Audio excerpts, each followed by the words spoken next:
I started making this one because I was tired of getting super muddy on my feet, right?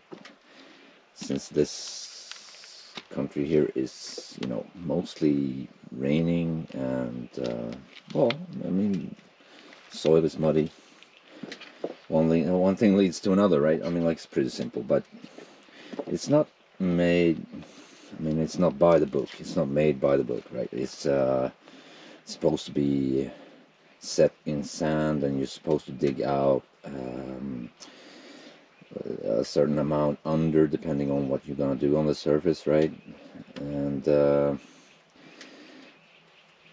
well, that's for the frost and the mud. It kind of moves when it freezes, right? And it makes it expands, it contracts, it expands and contracts, and eventually it destroys the road. But it's way too complicated for this project. I mean, it's only made so that I will have dry feet once everything turns mushy like this, right? I mean, like, everywhere is gonna be like that. So yeah, fairly happy with it. I mean, look, normally they're not supposed to be made like this. You're not gonna have a joint like going straight over like that. So you might like switch places with a longer one and move it over so that you have joints that, shift a little bit to the sides, right? But that is if you're gonna make one that is gonna be here forever. But this one is only to keep my feet dry. Okay? Don't overdo it if they don't have to, And everything is wet, right? And this is what the climate here is like. Well, I mean, most of the time, to be honest, it's springtime and you got the autumn time, and it's like, look at the fog, right? I'm not sure if you can tell, but it's not even that heavy anymore. But I mean, it was like soup this morning, right? And it settles on everything around you, and everything goes. Well, it turns wet, mushy, and muddy, and well, you can only imagine what happens when this freezes over, right? I mean, it's not that hard to put one and one together, right? Most of the green has wilted. What was left has been gnawed on by, different kind of critters. It is what it is, right? So the only way to keep them on the outside is to get that fence up and going, right? Like, established at least. But it is what it is, and well, it's a long-term project. Everything is a long-term project when it comes to growing and establishing a healthy,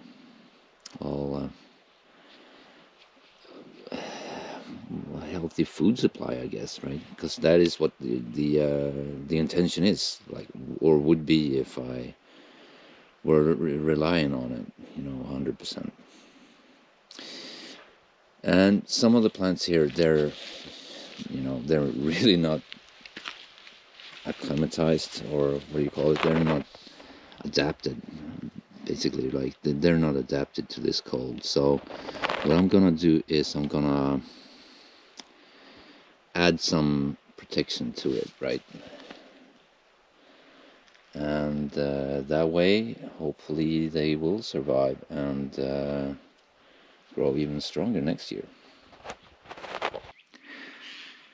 When I say that we're gonna prepare the sensitive plants for hibernation over winter time, well, one of the things you can do is collect tall grass, right? You put it on top of the soil, and that way you put, let's call it insulation, right? And it's gonna keep the temperatures of the soil stable. Most of the plants, they're not really sensitive to either cold or heat. I mean, like, not overly sensitive, as long as the temperatures don't fluctuate too much, right? When it freezes over, goes really, really hot, freezes over, goes really, really hot, that's where you get the stress. The plant is going to be stressed from the fluctuations, right? And I guess that is why you can have a high altitude desert, right? Because it fluctuates in between really, really hot during the day and super cold at night. And if it was only, if the plant only needed, heat during the day, they would be fine. But I hear Colorado has got, or is counted as a high altitude desert for that reason. But, well, look into it. I'm not 100% sure because I've never been there, but that is what the general, well, the magazines you can find and the information you can find, and some of the people living there as well have told me, but, well, it is not by experience, so look into it. It's better. But anyway, we're gonna use this to insulate the soil, right? And if you don't have tall grass or have any to collect, you can drop by your local farmer, because normally they have bales that they rupture a little bit, and when air goes in it, they start to mold, and they don't want to give that to their animals, right? Because the animals may go sick from it, right? So you can ask them if they got some they're gonna throw out, or sometimes they even just burn it, right? So generally they're more than happy to share, but you never know until you ask, right? All right, so that's the general plan. We're back by the plants, right? And I know this one over here, for an example, that one is really, really not adapted to this climate this far up north. So I'm gonna insulate that one for sure. And well, the roots, they're sensitive, but you might just wanna, put some along the plant upwards as well. It's not gonna hurt, and just remove it once the spring comes, right? This way it has a fighting chance of surviving, and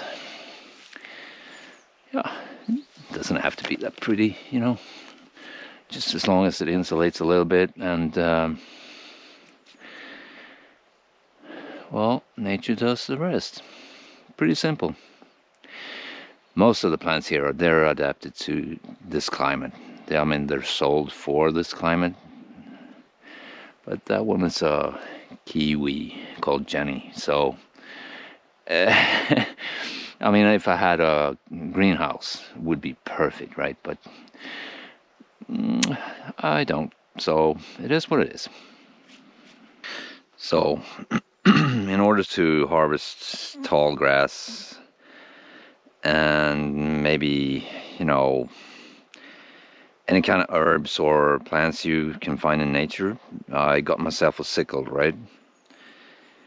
And for some reason, I always found sickles, or the shape of sickles, really fascinating and captivating for some reason, right? This one is, cheap find on the internet, right? But it does the trick, and it's really, really sharp, so I expect it to work really well, right? And it's not always the price that, guarantees that things are gonna work, and this is just it's a sickle, right? What can go wrong? So buy the cheaper one. Why overpay when you don't have to, right? And as you can see, I have a lot of tall grass here, so I'll get started and put some on the planting, right, on the plants for insulation. So general plan, see what happens. All right. It doesn't have to be that complicated, right? Look at it. It's a thick layer, and once the spring is here, you remove it. Let the air, let the soil breathe a little bit. This one is gonna stabilize the temperature, so not only does it actually insulate against cold, but it insulates against the spring warmth, right, which stimulates the plant to actually start growing. So you might want to remove it once the spring is here, right? Another upside to it is that if you put this on top of your soil will stay, well, wetter. I mean, like, it's gonna maintain moist, right? So if you have a plant that actually likes a little bit more moist and is not really fond of the soil going completely dry, right? This is a really good way of protecting it against the sun rays, right? Because sun in combination with a little bit of wind dries the soil faster, right? So if you can lock the moisture in the soil, you'll get a healthier plant. But look into what plant you are actually doing this for, right? Not every plant likes that. Some plants, they like a really, high level of sand and less moisture, right? So look into the needs of the plant, but this is a really good way of keeping the moisture in the soil as well. So some people use bark, but this is for free, right? Bark is way trickier to get, and bark is also something that leaves a little bit more of an acidic residue when it breaks down. So this is way better, and you can actually use it for your compost once you're done with it, right? Just scrape it together, pour it on the compost, and presto, you got soil. I mean, you don't have to make it complicated for it to work,